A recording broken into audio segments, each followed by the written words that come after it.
नमस्कार दोस्तों, जय जोहार। मैं कौशल तिवारी और बिहनिया संझा में आपका स्वागत है। सत्ता का अपना चरित्र है और उस चरित्र के चलते वह अपनी कमजोरी या झूठ को कभी स्वीकार करती ही नहीं है। और शायद यही वजह है कि छत्तीसगढ़ में बदहाल होती शिक्षा व्यवस्था को लेकर विष्णुदेव साय सरकार यह मानने को तैयार नहीं है कि यह सब वजह से हो रही है और वह आंकड़ेबाजी का खेल खेलकर अपनी पीठ थपथपाने में लगी है। यहां तक कि विधानसभा में भी गलत आंकड़े प्रस्तुत करती है। पूरा खेल वोटों के हिसाब से होता है। याद कीजिए आप, फरवरी में जब इस नई डबल इंजन सरकार का विधानसभा सत्र चल रहा था, तब तत्कालीन शिक्षा मंत्री बृजमोहन अग्रवाल ने कहा था कि शिक्षा व्यवस्था को सुधारने के लिए 33,000 शिक्षकों की भर्ती होगी और उसके बाद शायद ही कोई स्कूल शिक्षा विहीन होगा या विषय के अभाव में बच्चों को कोई दिक्कत होगी। इस पर विधानसभा के नेता प्रतिपक्ष चरणदास महंत ने सवाल भी उठाया था कि यह भर्ती लोकसभा चुनाव के पहले होगी कि बाद में होगी। इस पर बृजमोहन अग्रवाल ने जवाब दिया था कि वैकेंसी तो पहले निकल जाएगी, भले ही भर्ती प्रक्रिया बाद में हो।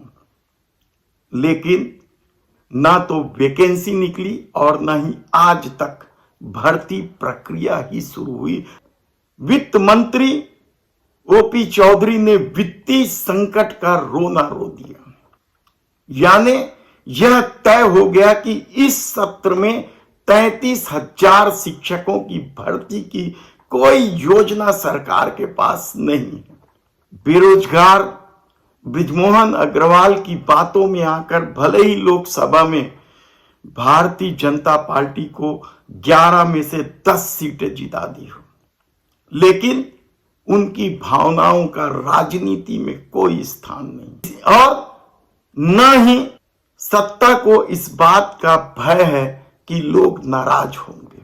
और यही वजह है कि ओपी चौधरी ने जिस बेबाकी के साथ शिक्षकों की भर्ती की प्रक्रिया को रोक देने की बात कही, वह हैरान कर देने वाला है।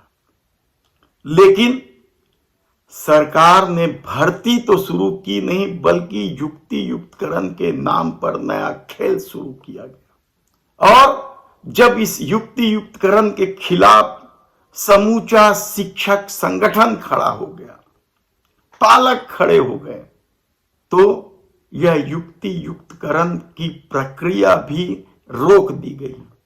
इसलिए नहीं रोक दी गई कि शिक्षक संगठन आंदोलित थे, बल्कि यह कहा जाए कि इसलिए युक्ति युक्तकरण का खेल रोक दिया गया क्योंकि नजदीक ही नगरीय निकायों और पंचायत के चुनाव हैं और उसमें यह मामला जब बड़ा होता तो हार जाने का खतरा मंडराता था। और इस युक्ति युक्तकरण की प्रक्रिया को रोक देने से स्कूलों की और शिक्षकों की बदहाली खुलकर सामने आ गई। यानी इस सत्र में तो कम से कम युक्ति युक्तकरण भी नहीं होने वाला है, क्योंकि दिसंबर के आखिरी तक नगरीय निकाय के चुनाव और उसके बाद मार्च अप्रैल तक पंचायत चुनाव है। तब क्या विधानसभा में खुद सरकार ने जो स्वीकार किया है कि 5500 स्कूल एक शिक्षक वाले हैं, कई स्कूलों में शिक्षक नहीं है, कई स्कूलों में अतिशेष शिक्षक हैं, ये सारा खेल चलता रहेगा और सिर्फ चुनावी गुणा भाग के चलते शिक्षा व्यवस्था बर्बाद हो जाएगी। विधानसभा में जो आंकड़े प्रस्तुत किए गए वह बेहद ही शर्मनाक है, कहा जाए तो गलत नहीं होगा।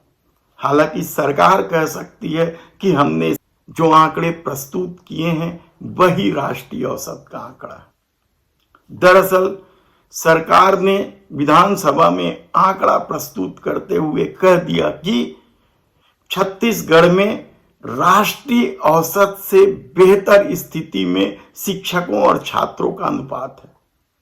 राष्ट्रीय औसत 26 बच्चों में एक शिक्षक का है, छत्तीसगढ़ में 21 बच्चों में एक।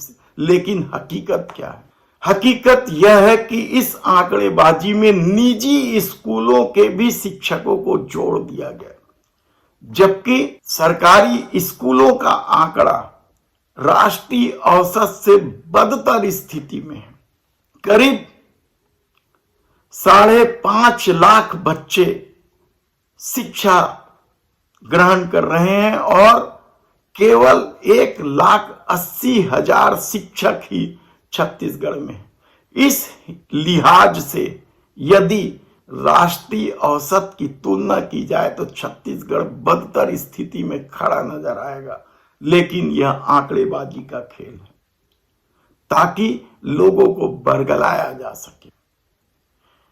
अब जब न तो 33,000 शिक्षकों की भर्ती ही होनी है और न ही युक्ति युक्तकरण होगा, तो उन स्कूलों की कल्पना कीजिए जो शिक्षक भी नहीं या एक शिक्षक के भरोसे स्कूल चल रहा है, या फिर कई विषय के शिक्षक ही स्कूलों में नहीं है।